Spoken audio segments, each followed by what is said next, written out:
Current time, 2 a.m. It's July 19th. Why am I up, you may ask? Why am I making a video when I'm stupid tired, you may ask? This video is incredibly important.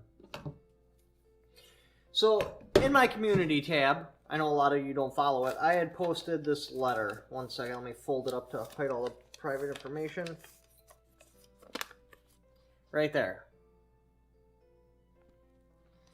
So what exactly is that? Well, it was Monday, no, it would have been Tuesday or Wednesday. It was Tuesday. So Tuesday, which would have been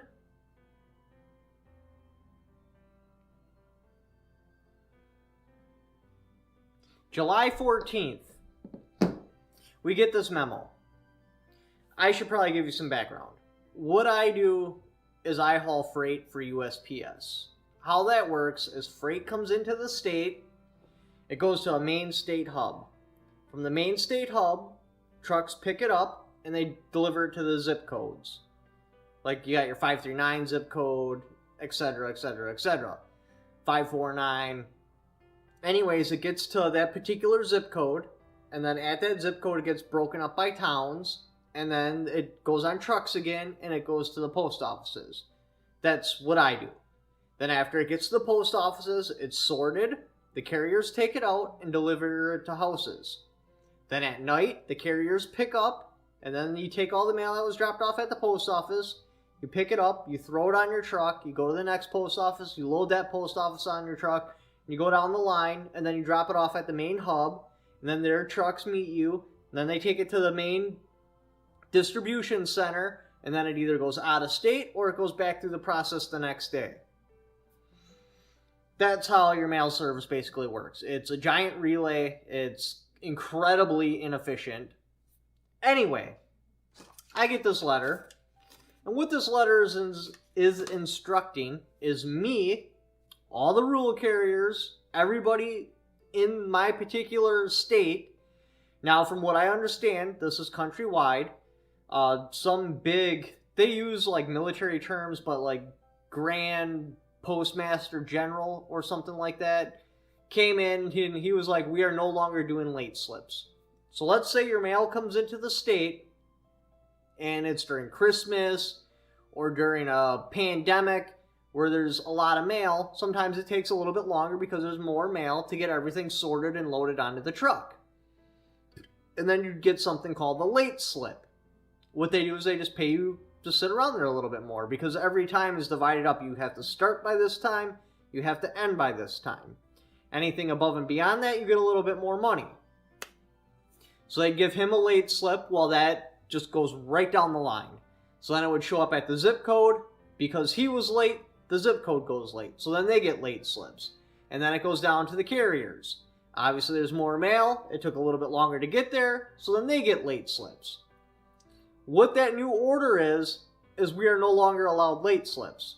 So what basically is going to happen is he's going to load up. When his due out time happens, he closes his door. Any mail that's left behind is left behind. It's saved for the next day. Then he goes to the zip code.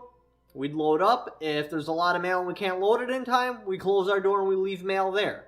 Then it goes to the post office. If the carriers can't get it out on time, they pull the plug on it. They come back to the post office. Any mail that's not done yet gets left for the next day. I come in there at night. If they got a whole bunch of mail for me and I can't load it up from that post office in time, I leave the mail there. And I had posted that letter for two major points. One, to discuss the monopoly. Two, to discuss what's going to happen with your mail service. What the implications are to you. First, let's talk about the monopoly. So, for these trucks to run, what they are is they're private contracted. How it's supposed to work and how it works is two different things.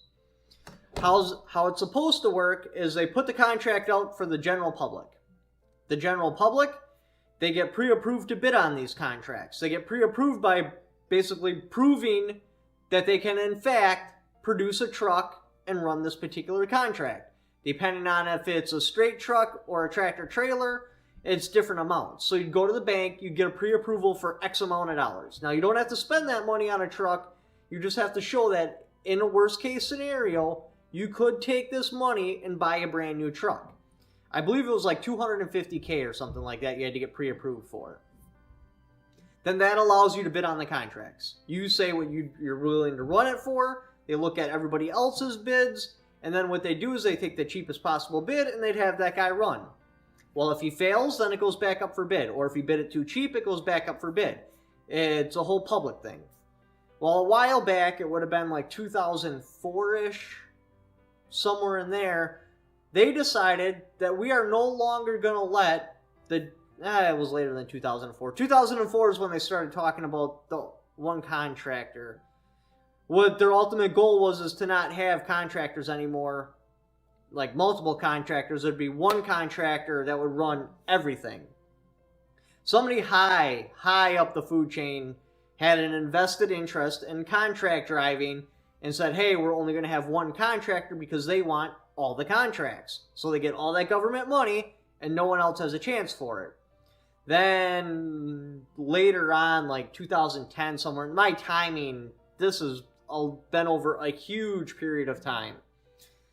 So then in like 2010-ish, maybe a little bit later, maybe 2015, to help move towards that one contractor so that one particular person can take all the money, they decided nobody can no longer bid on the contracts. They are not open to the general public. You have to already have a contract in order to bid on another contract. So you have to already be in the game to stay in the game. If you get out, you're done. Nobody else can come in. And what that's going to do over time is as people die off, people quit, people retire, there's less and less contractors, and then they get their one contractor. And then they up the ante again in 2000. This was like 2 years ago, 3 years ago, something like that. If I want to bid on a contract, I have to add that contract to my existing contract. So let's say I'm doing 539 and I want to bid on a 545 route. I would have to add that to my 539 route. So that would make those two separate contracts a single contract. So what that does is it's working towards getting the single contractor. In the end, what they want is somebody to come through and be able to have all the contracts and just name a price. They are completely unchallenged. They can't be challenged by anyone. They just name a price of what they're going to run the mail for, and it's uncontested. Even right now, there's getting so few contractors in the particular zip codes, they can basically name what they want to run it for. If it's way ridiculous, then they'll try to get some contractor from a different state to come in and bid on it, but that's next to impossible to do, so that just doesn't happen. So currently right now, the contractors, it's a monopoly. It's a government-run monopoly. And it's not being challenged because everybody's getting paid all fat. And that's what I wanted to throw out there because that should be challenged. If you have the ability, you should start up a class action lawsuit and challenge this monopoly and have it disassembled. It needs to be a free market. If you want to become a contractor, you should be able to become a contractor as long as you pre-approve. Basically, you go to the bank, you get pre-approved for however many dollars they want for that particular contract, which is basically the cost of a brand new truck, and then you can bid on it and you can get in the game if you choose to. Everybody should have a fair roll. Everybody should have a shot at the dice. That's just the way it's supposed to work, and it's not. They turned it into a monopoly. So the next part of that particular post was to talk about the implications of your service.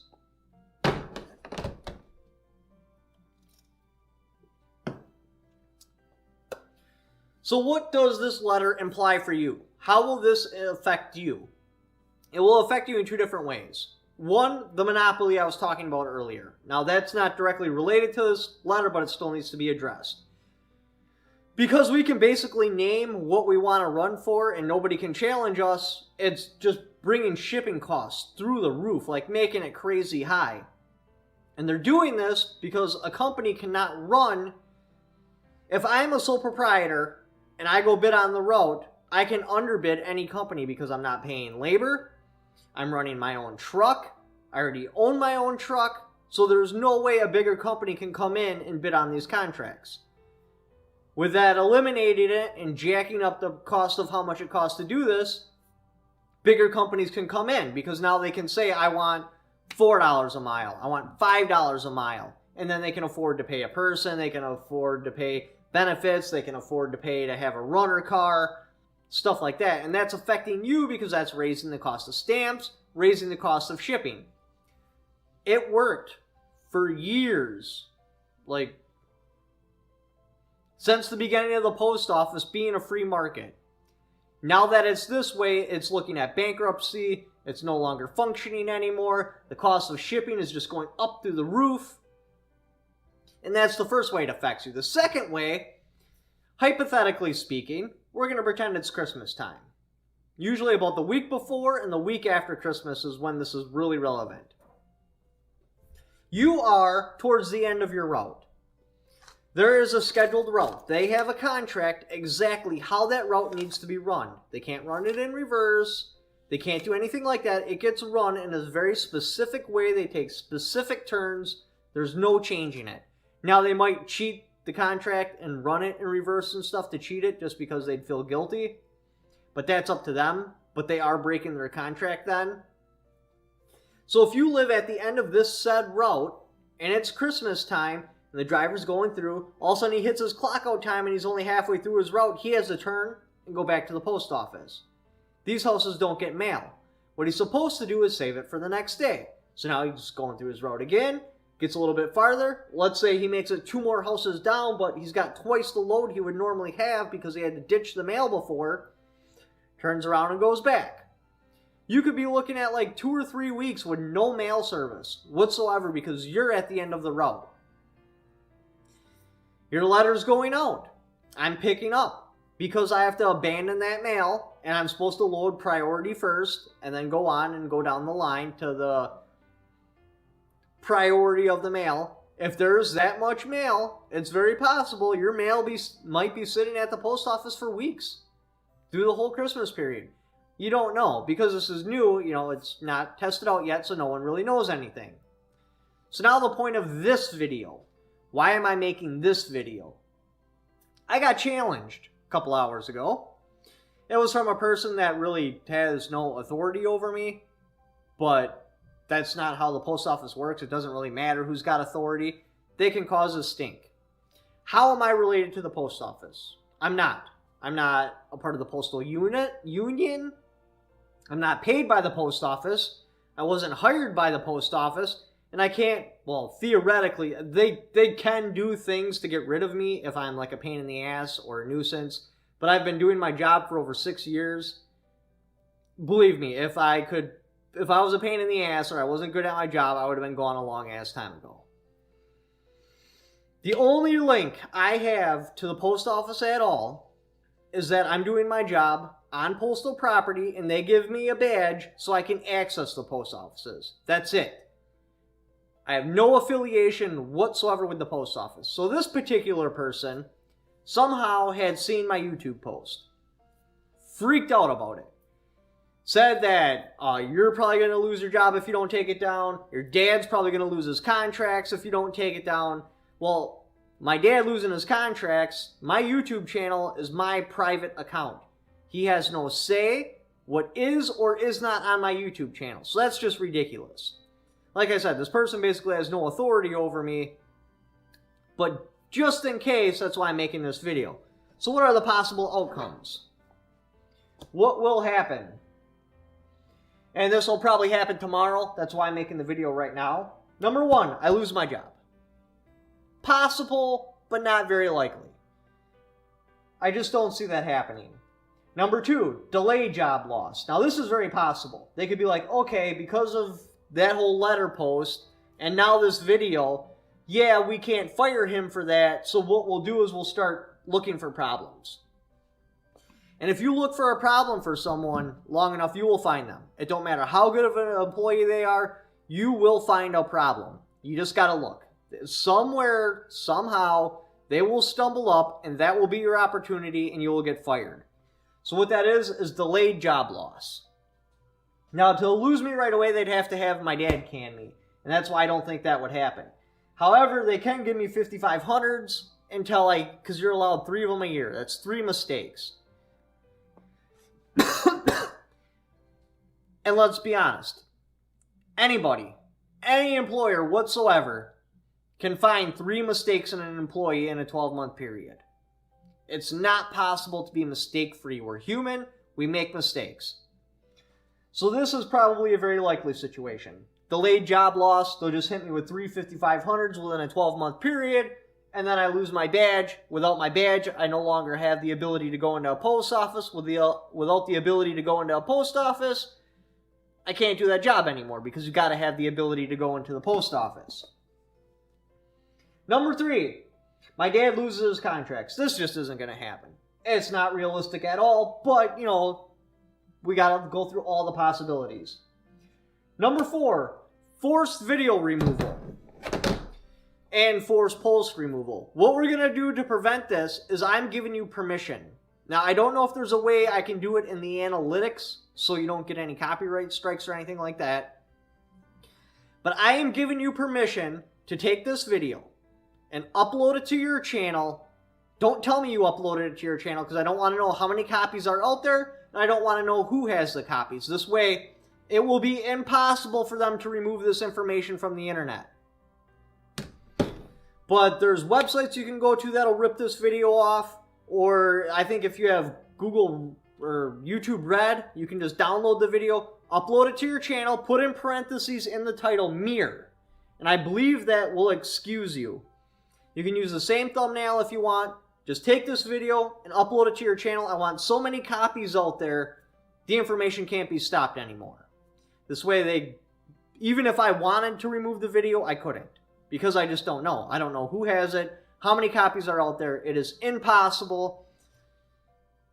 I absolutely could not remove it. Now, if they were like, hey, we want you to remove your post and your video, obviously, with me being me, I'm going to go tell them to kick rocks.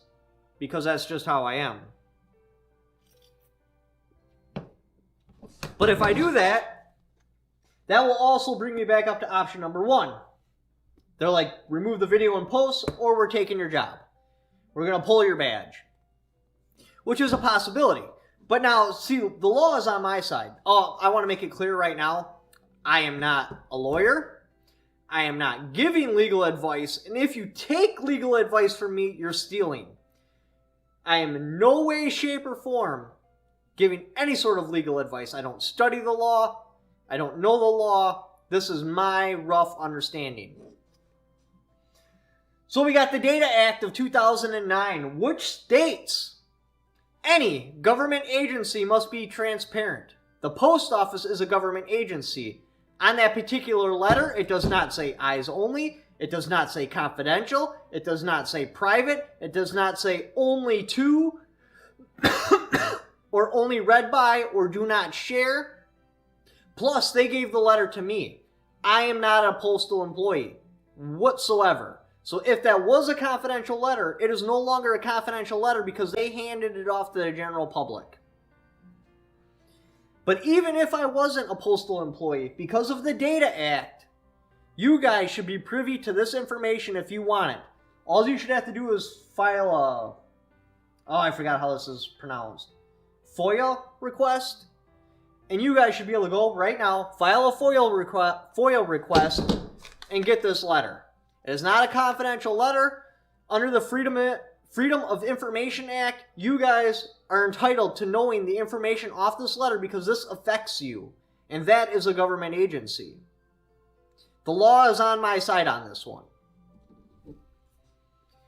So, forced video removal? It's probably not going to happen.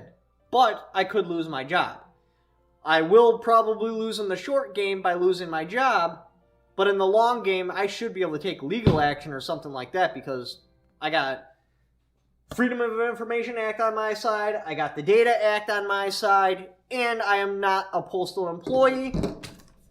By the post office, because this is the exact letter they handed me, by the post office handing me this letter, they have distributed this letter to the general public because I am not on the Postal Union. I'm not affiliated with them in any way, shape, or form, except for they gave me a badge with a picture on it so I could access the post office. They distributed it to the public. What they're trying to do is stop me from blowing a whistle to letting the general public, which I am part of the general public, know about that because they would write their congressmen. You guys should write your congressmen and be like, I am not happy with the way the post office is run. There's no reason for these delays in the mail. There's no reason for the monopoly of the post office. We need to change this. You guys need to write your congressmen about this if you're not happy. The fifth answer. Once cooler heads are exposed to the situation and know what's going on, they tell this person that has no authority over me to let it go. We're not doing anything. It doesn't really matter if this information gets out there because anybody could file a FOIA request and get the information. Due to the Data Act, the general public is privy to this information. As a matter of fact, the right way to do this would be drop one of these in everybody's P.O. box so they know what the hell's going on. So I'll do an update video. I'm sure by the end of the week, I'll know what the hell's going on. If I still have my job, if I'm getting fired, where I'm going from there. Just wanted to get you guys on board. I'm hoping I have your support through this. I'd really like to hang on to my job because change is hard. I don't want things to change. Yes, I could theoretically move along if I'm collecting unemployment and with my YouTube money, but it would put me in a pretty hard space. I'd just barely be scratching by. But anyway, thank you for watching. In the description of this video, when I do an update video in the future, I'll have a link to it.